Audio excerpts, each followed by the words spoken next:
Kali ini gue akan mengulas alur film yang cukup kontroversial, yaitu 365 Days tahun 2020. Jadi guys, film ini menjadi buah bibir di dunia perfilman karena alur ceritanya yang kontroversial. Tanpa basa-basi, langsung saja kita mulai ceritanya.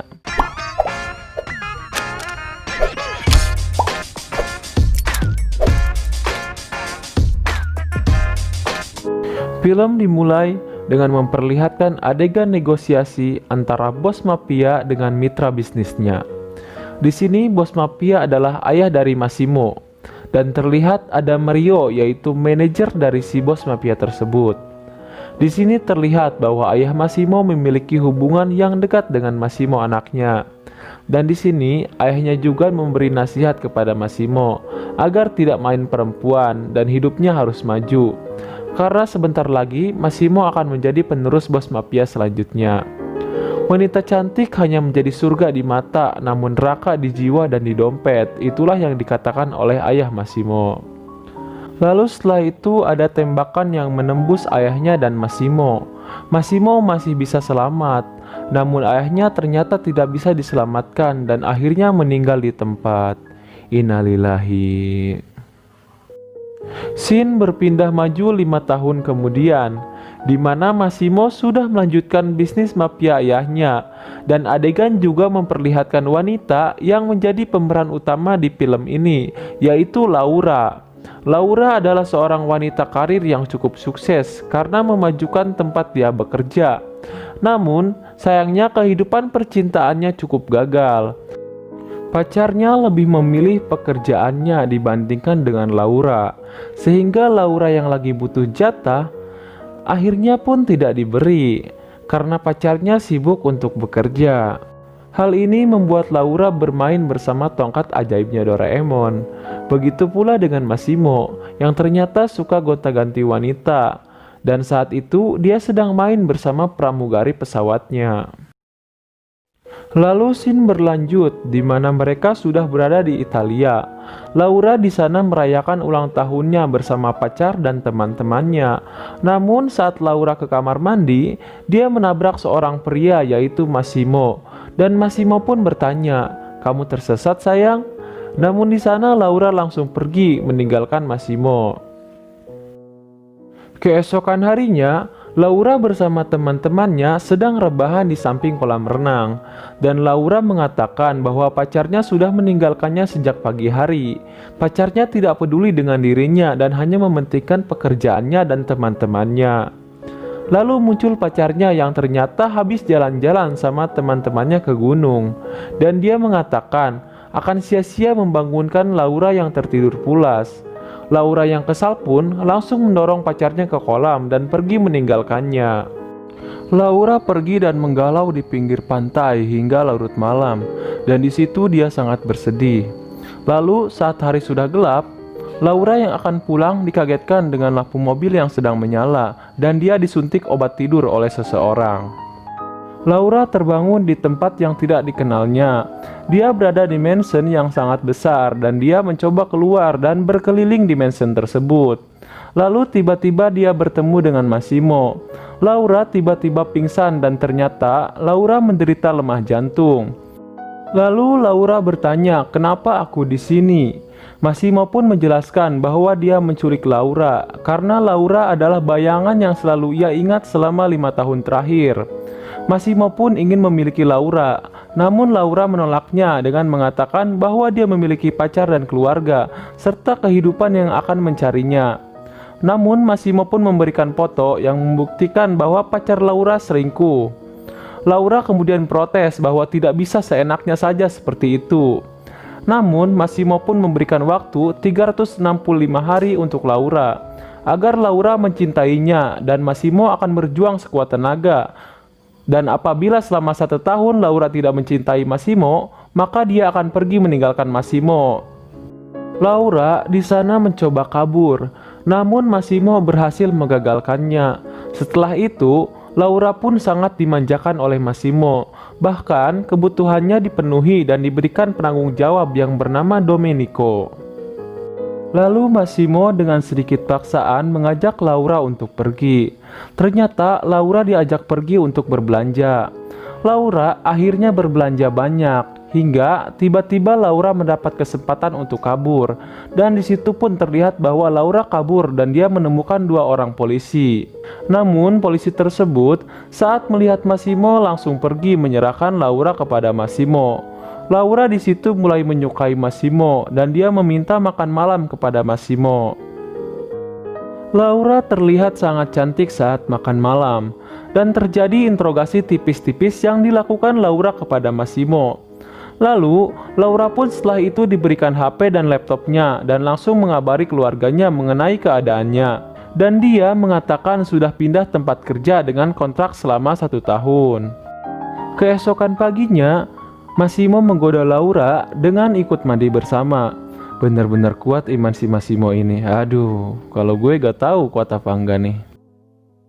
Massimo pun mengajak Laura pergi dan di pesawat, Massimo pun menyerang Laura dengan jurus Bang Jagonya. Mereka pun ternyata tiba di Roma. Lalu Massimo bertemu dengan sepupunya. Laura di sana sudah menggoda Massimo pada saat memakan es krim dan membuat Massimo malu kepada sepupunya itu. Pada malam hari, Laura pun mengetuk pintu kamar Massimo dan melihat Massimo hanya menggunakan handuk. Di sana, Massimo kira Laura ingin mantap-mantap, namun Laura ternyata cuma mau menggoda Massimo. Hal ini membuat Massimo kesal dan ia mengikat Laura. Lalu Massimo pun memanggil wanita panggilannya dan dia pun menyuruh wanita tersebut untuk menghisap lollipop Massimo sambil disaksikan oleh Laura. Laura di sini mulai aktif ya bun. Namun Massimo malah menyuruh Laura untuk pergi dan bersiap-siap.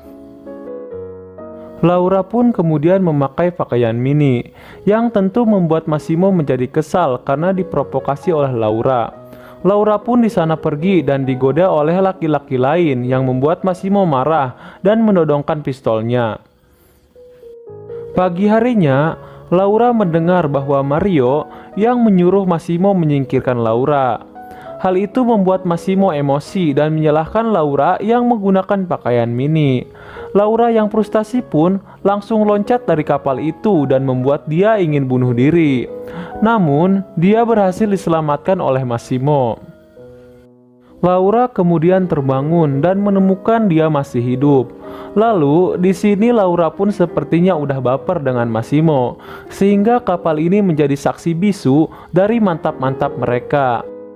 Lalu scene berpindah di mana Massimo dan Laura pergi ke pesta dansa. Mereka pun berdansa hingga datang seorang wanita yang ternyata itu adalah Anna, si mantan dari Massimo. Terlihat Massimo sedikit kesal dengan kedatangan Anna, dan Anna pun berbisik akan membunuh Laura karena Anna merasa patah hati karena Massimo telah mencintai Laura. Scene berpindah saat Laura sedang bersih-bersih dan muncul Massimo yang langsung mencium Laura dan terjadilah mantap-mantap lagi. Lalu Massimo mengatakan bahwa Laura harus ke Polandia dan dia akan menyusulnya. Laura di sini sedikit kecewa karena dia sudah nyaman bersama Massimo di mansionnya. Cerita bergulir, Laura tiba di Polandia dan pergi menemui temannya yaitu Olga. Laura pun dimarahi oleh Olga karena tidak memberi kabar dan menghilang.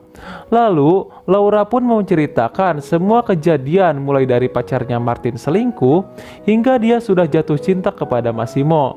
Dan mereka yang sudah lama tidak bertemu itu memutuskan untuk hepan bareng mulai dari ke salon, melakukan treatment, hingga pergi ke klub malam. Jadi guys, Laura sudah mengecat rambutnya menjadi pirang dan memotongnya lebih pendek sehingga membuat Laura semakin cantik. Setelah itu, Laura bertemu dengan pacarnya dulu yaitu Martin. Di sini terlihat bahwa Martin mengemis-ngemis untuk meminta balikan dengan Laura yang sekarang menjadi lebih glowing.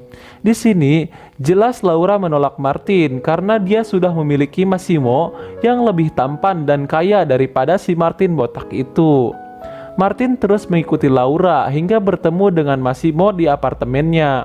Dan di sini sepertinya Martin mengetahui siapa Massimo dan dia pura-pura mabuk dan pergi meninggalkan Laura. Laura pun langsung menampar Massimo karena meninggalkannya.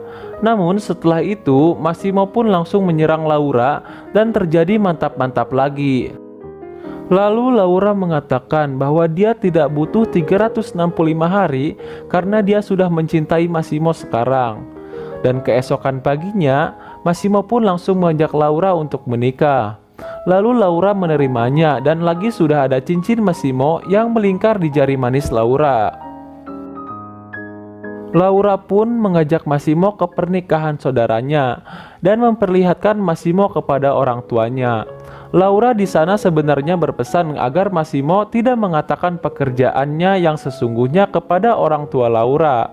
Namun Massimo malah jujur dan dikira bercanda oleh kedua orang tuanya dan malah disukai oleh orang tua Laura. Laura dan Massimo pun akhirnya merencanakan pernikahan. Domenico dan Olga bahkan sedang menemani Laura yang mencoba gaun pengantin.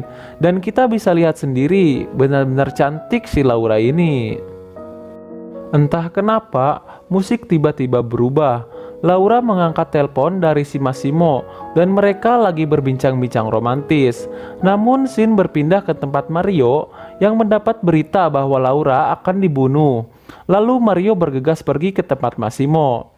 Lalu scene pun memperlihatkan mobil yang digunakan oleh Laura masuk ke dalam terowongan dan sambungan telepon Laura pun terputus.